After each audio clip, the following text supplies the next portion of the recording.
इस समय बड़ी खबर आ रही है, बड़ी खबर आ रही है। मैंने आपको बोला था दिल्ली से बहुत बड़ी खबर आ रही है। तौकीर रजा ने बयान दिया है, बहुत बड़ा बयान है, मुस्लिम धर्मगुरु का बेहद विवादित बयान है।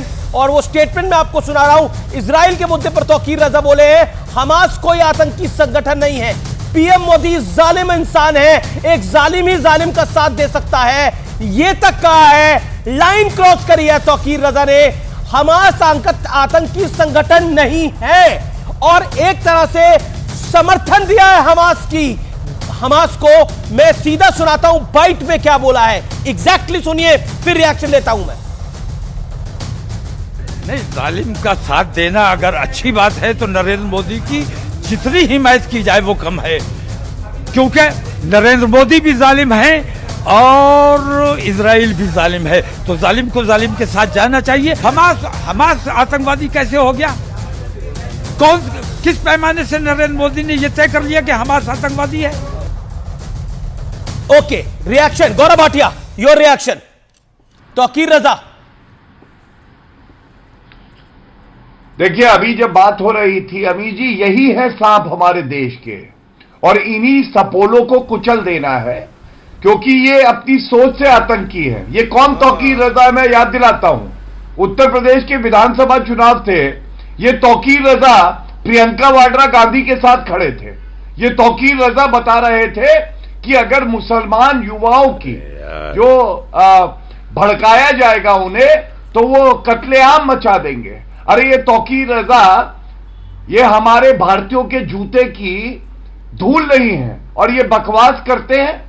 पूरा देश देख रहा है इन्हें। और दुख की बात क्या है, कांग्रेस पार्टी के रेजोल्यूशन की मैं बात कर रहा था जी। कांग्रेस पार्टी के रेजोल्यूशन में अमीर जी एक बार हमास की निंदा नहीं करी गई। एक बार यह नहीं कहा गया कि कांग्रेस पार्टी जो निर्दोष मारे गए हैं उनके साथ खड़ी हुई है, उनके परिवारों के। नहीं बोला गया। मालूम है क्यों? क्योंकि कुछ हजार वोट यहां भारत में जो कट्टर लोग हैं उनके मिल जाएंगे। जी जी, शदाब चौहान।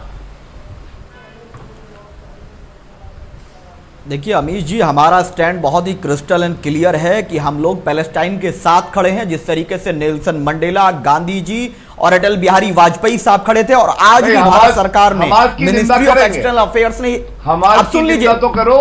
अरे सुन तो लीजिए गौरव भाई, अरे अभी बताऊंगा कौन निंदा करेगा। सुन लीजिए। मिनिस्ट्री ऑफ एक्सटर्नल अफेयर्स ने आज 3 बातें क्लियर की। पहली बात तो ये क्लियर की कि वो टेररिस्ट ऑर्गेनाइजेशन है नहीं है, उस पर कोई कमेंट हमारी मिनिस्ट्री ऑफ एक्सटर्नल अफेयर्स ने नहीं किया, साफ मना कर दिया। दूसरी बात कि भारत सरकार हमास आतंकी संगठन है कि नहीं, अब सुन तो लीजिए, भारत सरकार से बढ़कर कौन है, यह बताइए। भारत सरकार की बात बता रहा हूं मैं तो आपको। आप भारत सरकार से कहिए। तौकीर रजा के बारे में आपने एक बार भी, तौकीर रजा ने जो बयान दिया उस पर आप क्या कहना चाहते हैं? प्रॉब्लम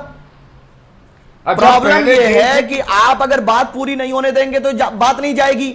नहीं, सुन लीजिए गौरव भाई, मैं बीच में नहीं बोला आपके, मेरी बात सुन लीजिए। 2008 से लेकर अब तक 1 लाख से ज्यादा लोगों को मारा, 33,000 बच्चों को मारा, और इजराइल एक टेररिस्ट स्टेट है और उसका फेवर भारत ने कभी भी नहीं किया है। कोई भी हिंसा का समर्थन हम नहीं करते।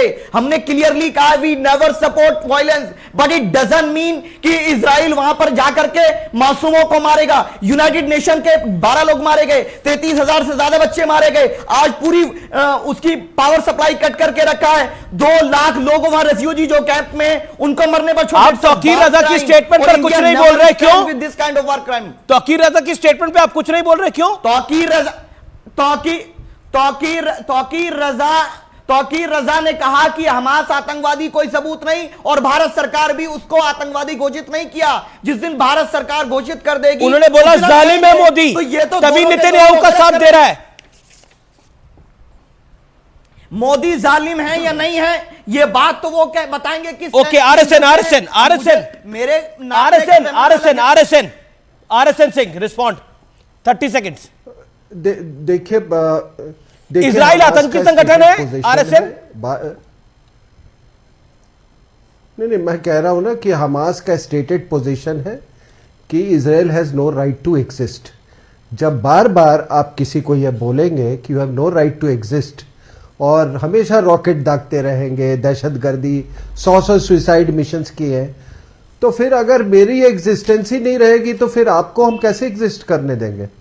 अगर कोई भारत के खिलाफ भी ऐसी जरूरत करे ना साहब कि बोले you have no right to exist, I will flatten that country. बिल्कुल उस कंट्री को मैं फ्लैट कर दूंगा इफ आई हैड माई वे। एक आदमी नहीं जिंदा रहेगा जो मेरे भारत माता को अगर कोई कह दे कि आपको एग्जिस्ट करने। सुनो, पहला बात अपनी जवान अरे हिंदी मालूम है ना? हिंदी ठीक से बोलो। इतिहास पता है? अरे भारत विरोधी हो आप। पहले आप इज्जत से बात करना सीखो। आप भारत के दुश्मन हो। नहीं, और दूसरी बात, आप जैसे लोग दूसरी बात ये जो अटल बिहारी वाजपेयी के खिलाफ हैं, जो अटल बिहारी वाजपेयी के खिलाफ हैं, सुन लो। अभी आप वाजपेयी के भक्त हो गए। पहले गांधी के भक्त थे, अब वाजपेयी के भक्त हो गए आप।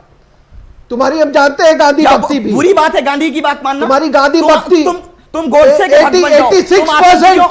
86% ऑफ यू पीपल तुम आतंकियों के भक्त बन जाओ। इजराइल 86% आप जैसे लोगों ने पाकिस्तान के लिए वोट दिया था 1946 के इलेक्शन में। ऑफिशियल तुम्हारा दिल कहां पर है मुझे मालूम है। शदाब चौहान ऑडियो डाउन करें। Shadab okay, RSN. नहीं, मैं ये कह रहा हूं कि देखिए, इनको जो ये कह रहे हैं ना खोमैनी की माफी, ये पूरे मुस्लिम उसको इकट्ठा होना इस्लामिक चाहिए, कंट्रीज एक साथ आ तो जाए। पहले तो खोमैनी को पूरे सुन्नी वर्ल्ड से माफी मांगनी चाहिए कि शाह इस्माइल ने 16वीं शताब्दी के शुरू में रातों रात सारी मस्जिदें सुन्नियों की ढा दी। आपको मालूम है? And he made it a Shia country because of the imperatives of geopolitics। जी। और मालूम है क्या था अमीश जी? वहां पर वो कहा गया था कि सुबह उठते के साथ तुम सुन्नी को गाली दोगे। ठीक है, अगर मैं कहता हूं आप इसको पढ़ लीजिए इतिहास को, तो पहले तो खोमैनी को गाली देनी चाहिए। तौकीर रजा, ओके, जहां से मेरा तौकीर रजा की स्टेटमेंट पर आपकी प्रतिक्रिया? अरे छोड़ो क्यों छोड़ो? जहां से मेरा आवाज बंद किया था वहां से मैं शुरू करूंगा। गौरव भाटिया ने कहा ह्यूमैनिटेरियन के साथ खड़ा होना चाहिए, तो हम खड़े हैं ह्यूमैनिटेरियन के साथ में। इजराइल इज एग्रेसर और पैलेस्टाइन ऑप्रेस्ड है, तो ह्यूमैनिटेरियन डिमांड्स के हमको पैलेस्टाइन के साथ खड़ा रहना चाहिए। कोई हमारे जमीन में घुस जाएगा तो हम उसको निकालेंगे। अब वारिस भाई, आपके अनुसार तो लश्कर तैयबा, अब भारत ने एयर स्ट्राइक करा था तो लश्कर तैयबा का हेडक्वार्टर वहां पर उड़ा दिया था।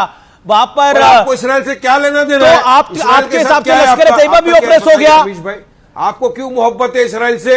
आपको मोहब्बत इसराइल से इसलिए नहीं, मेरे को हर उस देश से मोहब्बत है जो देशभक्ति का जज्बा सिखाता है, जो अपने देश से प्यार करता है। मुझे हर उस देश से मोहब्बत है जो अपने देश के लोगों को देशभक्ति का जज्बा सिखाता है, जो अपने देश के लिए कुछ भी करने को तैयार होता है। और क्यों है, अगले 5 मिनट वारिस भाई आप जरूर सुनिएगा और व्यूअर्स आप भी सुनिएगा।